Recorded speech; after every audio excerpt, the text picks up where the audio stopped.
Okay, we see Pam warming up the horse in a trot, and she is warming him up a little bit on a longer frame. So she's allowing the horse a little bit to stretch, and to stretch forward, stretch a little longer in the front. But it also is, the horse right now is maybe a tiny bit moving onto his shoulders, a little bit on his forehand. So I think as soon as Pam thinks that she could, I think she maybe is able to create a little bit more activity from behind and maybe just kind of gather the horse a little bit more rounder and see if she can keep the withers up and kind of use her body a little bit to influence her horse. I think Pam is a very, very quiet, very steady rider. She has a nice rein contact. Even if he kind of wants to disconnect himself, try not to reward him in that moment through taking the reins away. Because in the moment he pushes against your reins, try to ride a little bit more with a touch more of the leg in that moment rather than dropping the rein in the moment he disconnects himself. Because we don't want to naturally reward him when he gets away from you. We would like to reward him when he's yielding toward your reins. Yeah, I think the reason this horse is not yet naturally coming really through from behind is I always kind of say, when you look at the horse, the front end and the hind end mirror each other.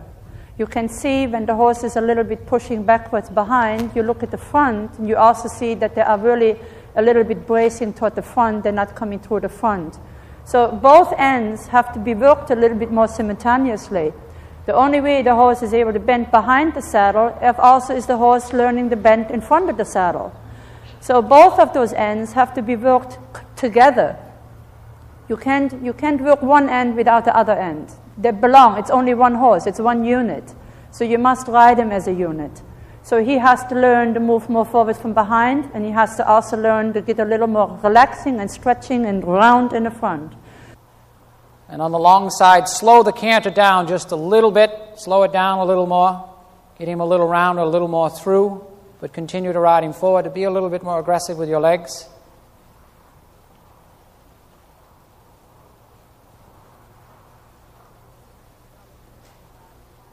Okay, make another transition back where you feel he's ready to, but ride him forward in the transition. Keep your outside rein. Yep, keep the outside rein, good girl. And when he goes to drop the bit like that and to fall into your hands, give him a half halt with your legs and ride him again forward towards the bit. That's all right. That's okay. Make him a little more honest to the leg.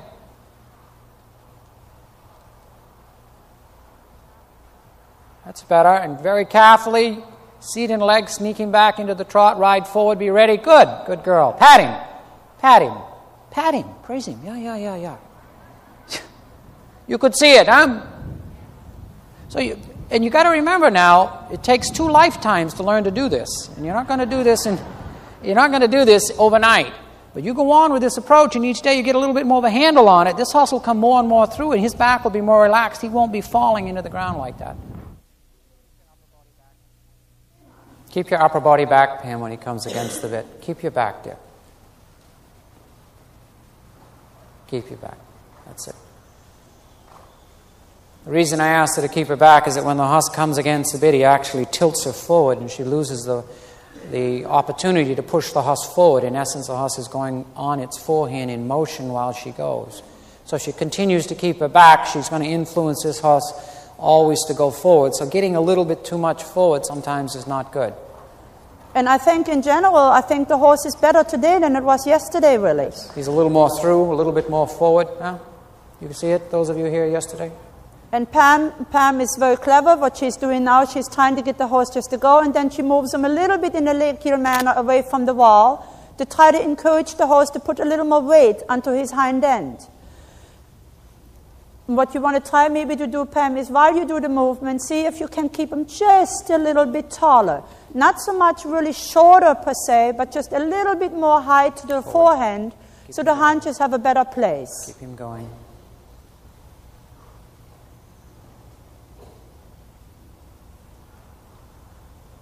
And you can also see Pam has a little bit changed her hand position. It's not quite so low anymore. It's a little bit more above the withers. And she's not having a tendency really, that will help her not to lean too much forward. You see, the hands are a little bit more up and carried in front of her, which allows her upper body to stay back. And it allows her to become a touch more effective with her seat and her leg.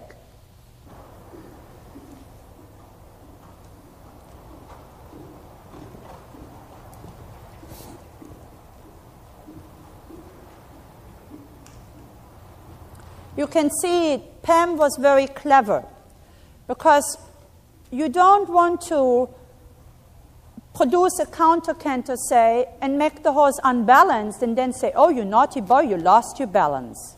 So try to see that you make it as easy as possible. Do a very short distance, just encourage him to hold it for a few strides, go back to the other way, go back to your canter. Because it's not the counter-canter which really per se makes the counter-canter, it's the canter which makes the counter-canter. So keep your canter controlled and keep the canter in balance so the counter-canter can be in balance as well. Supple and give. Get him a little bit rounder. Stay closer. Yep. Outside rein. Inner leg. Do it. A little bit stronger. Yep. You can see the horse gaining more connection. More, the horse is not quite as long. Good. Again. Right. Left leg. Left leg. Come. Give him the left leg. And really you can see the quality of the canter changing. It's not so far out behind. Just keep the outside, move him from your left. Yeah, and then bring him back again. Keep him gathered.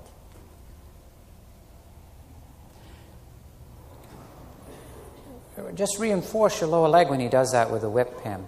When you put your aids back on him, so he knows he's supposed to stay up in front of it in the corner like that. You touch him with the whip in conjunction with the left leg. That's all right. Doesn't matter. Okay. He has to know it. He can't progressively run the lesson.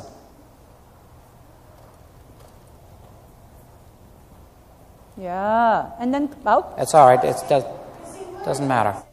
Now, I've had horses come in to be fixed, to be trained. I put my leg on, and I mean, the lights are on, and I'm not even at home. I mean, there's nothing there. Absolutely nothing. So what do you do? Of course you got to use the whip, and you got to use the leg. You got to say, hey, look, wake up. Come on, let's go. Wouldn't you wake up? Yes. Really?